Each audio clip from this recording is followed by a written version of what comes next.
Gênesis 13. Saiu, pois, Abrão do Egito e foi para o Neguebe, com sua mulher e com tudo o que possuía, e Ló foi com ele. Abrão tinha enriquecido muito, tanto em gado como em prata e ouro.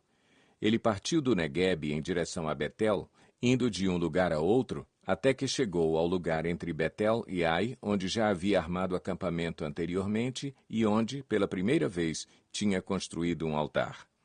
Ali Abrão invocou o nome do Senhor.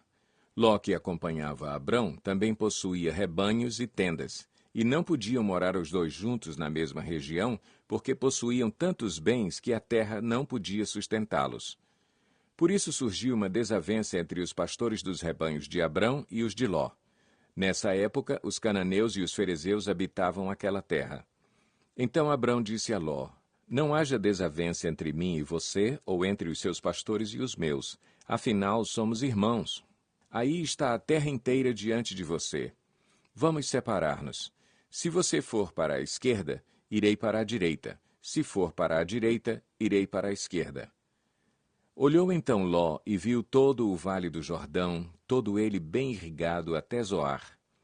Era como o jardim do Senhor, como a terra do Egito. Isto se deu antes de o Senhor destruir Sodoma e Gomorra. Ló escolheu todo o vale do Jordão e partiu em direção ao leste. Assim, os dois se separaram. Abrão ficou na terra de Canaã, mas Ló mudou seu acampamento para um lugar próximo a Sodoma, entre as cidades do vale. Ora, os homens de Sodoma eram extremamente perversos e pecadores contra o Senhor. Disse o Senhor a Abrão, depois que Ló separou-se dele: De onde você está, olhe para o norte, para o sul, para o leste e para o oeste. Toda a terra que você está vendo darei a você e à sua descendência para sempre. Tornarei a sua descendência tão numerosa como o pó da terra. Se for possível contar o pó da terra, também se poderá contar a sua descendência. Percorra esta terra de alto a baixo, de um lado ao outro, porque eu a darei a você. Então Abrão mudou seu acampamento e passou a viver próximo aos carvalhos de Manre, em Hebrom, onde construiu um altar dedicado ao Senhor. Gênesis 14. Naquela época, Anrafel, rei de Sinear, Arioque, rei de Elazar, Quedorlaomer, rei de Elão, e Tidal, rei de Goim, foram à guerra contra Bera, rei de Sodoma, contra Birsa, rei de Gomorra, contra Sinabe, rei de Adimá, contra Semeber, rei de Zeboim, e contra o rei de Belá, que é Zoar. Todos esses últimos juntaram suas tropas no vale de Sidim, onde fica o Mar Salgado. 12 anos estiveram sujeitos a Quedorlaomer, mas no 13º ano se rebelaram.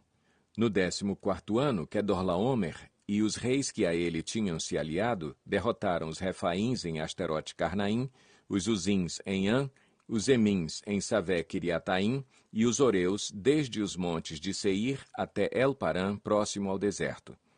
Depois voltaram e foram para En-Mispate, que é Cádiz, e conquistaram todo o território dos Amalequitas e dos amorreus que viviam em Azazon-Tamar.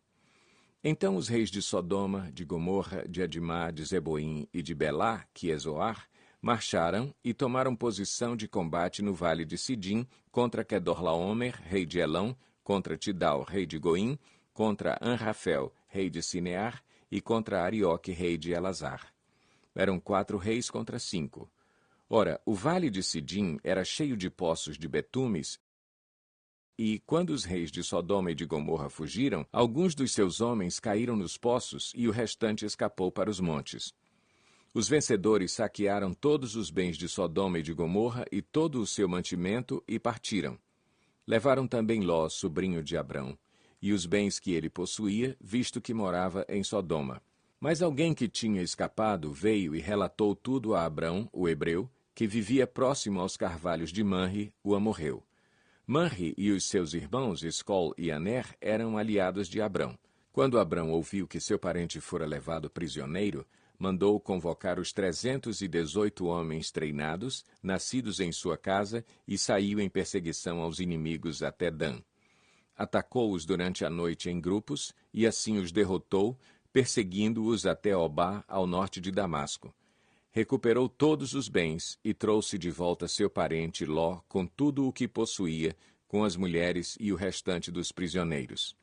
Voltando Abrão da vitória sobre Quedorlaomer e sobre os reis que a ele se haviam aliado, o rei de Sodoma foi ao seu encontro no vale de Savé, isto é, o vale do rei. Então Melquisedeque, rei de Salém e sacerdote do Deus Altíssimo, trouxe pão e vinho e abençoou Abrão, dizendo: Bendito seja Abrão pelo Deus Altíssimo, Criador dos céus e da terra, e bendito seja o Deus Altíssimo que entregou seus inimigos em suas mãos. E Abrão lhe deu o dízimo de tudo. O rei de Sodoma disse a Abrão: Dê-me as pessoas e pode ficar com os bens. Mas Abrão respondeu ao rei de Sodoma: De mãos levantadas ao Senhor, o Deus Altíssimo, Criador dos céus e da terra, juro que não aceitarei nada do que lhe pertence, nem mesmo um cordão ou uma correia de sandália, para que você jamais venha a dizer: Eu enriqueci Abrão. Nada aceitarei, a não ser o que os meus servos comeram e a porção pertencente a Aner, Escol e Manri, os quais me acompanharam, que eles recebam a sua porção.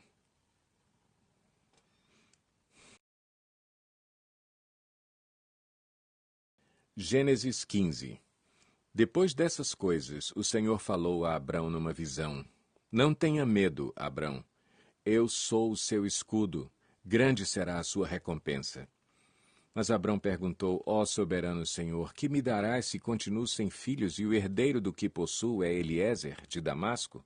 E acrescentou: Tu não me deste filho algum. Um servo da minha casa será o meu herdeiro. Então o Senhor deu-lhe a seguinte resposta: Seu herdeiro não será esse. Um filho gerado por você mesmo será o seu herdeiro. Levando-o para fora da tenda, disse-lhe: Olhe para o céu e conte as estrelas, se é que pode contá-las. E prosseguiu: Assim será a sua descendência. Abrão creu no Senhor, e isso lhe foi creditado como justiça. Disse-lhe ainda: Eu sou o Senhor, que o tirei de Ur dos Caldeus para dar-lhe esta terra como herança. Perguntou-lhe Abrão: Ó soberano Senhor, como posso saber que tomarei posse dela? Respondeu-lhe o Senhor: Traga-me uma novilha, uma cabra e um carneiro, todos com 3 anos de vida, e também uma rolinha e um pombinho. Abrão trouxe todos esses animais, cortou-os ao meio e colocou cada metade em frente à outra.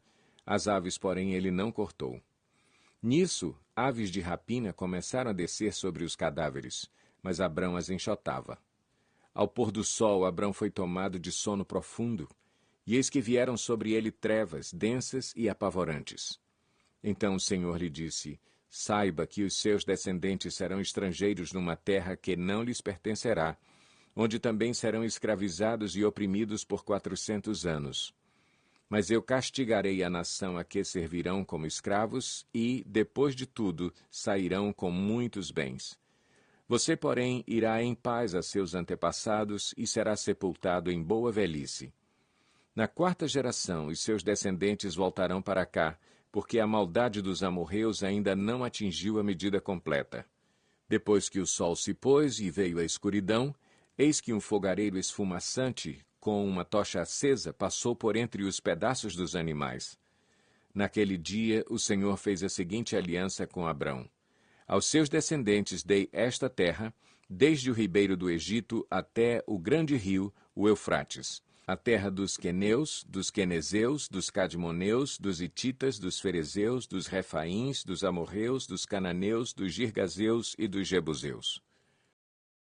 Gênesis 16. Ora, Sarai, mulher de Abrão, não lhe dera nenhum filho. Como tinha uma serva egípcia chamada Agar, disse a Abrão: Já que o Senhor me impediu de ter filhos, possua a minha serva. Talvez eu possa formar família por meio dela. Abrão atendeu à proposta de Sarai. Quando isso aconteceu, já fazia 10 anos que Abrão, seu marido, vivia em Canaã. Foi nessa ocasião que Sarai, sua mulher, lhe entregou sua serva egípcia Agar. Ele possuiu Agar e ela engravidou. Quando se viu grávida, começou a olhar com desprezo para a sua senhora. Então Sarai disse a Abrão: Caia sobre você a afronta que venho sofrendo. Coloquei minha serva em seus braços, e agora que ela sabe que engravidou, despreza-me. Que o Senhor seja o juiz entre mim e você. Respondeu Abrão a Sarai: Sua serva está em suas mãos, faça com ela o que achar melhor. Então Sarai tanto maltratou Agar que esta acabou fugindo. O anjo do Senhor encontrou Agar perto de uma fonte no deserto, no caminho de Sur, e perguntou-lhe: Agar, serva de Sarai, de onde você vem? Para onde vai? Respondeu ela: Estou fugindo de Sarai, a minha senhora. Disse-lhe então o anjo do Senhor: Volte à sua senhora e sujeite-se a ela. Disse mais o anjo: Multiplicarei tanto os seus descendentes que ninguém os poderá contar. Disse-lhe ainda o anjo do Senhor: Você está grávida e terá um filho, e lhe dará o nome de Ismael, porque o Senhor a ouviu em seu sofrimento. Ele será como jumento selvagem. Sua mão será contra todos e a mão de todos contra ele, e ele viverá em hostilidade contra todos os seus irmãos. Este foi o nome que ela deu ao Senhor que ele havia falado. Tu és o Deus que me vê, pois dissera: Teria eu visto aquele que me vê? Por isso, o poço que fica entre Cádiz e Berede foi chamado Beer-Lahai-Roi, isto é, poço daquele que vive e me vê. Agar teve um filho de Abrão, e este lhe deu o nome de Ismael.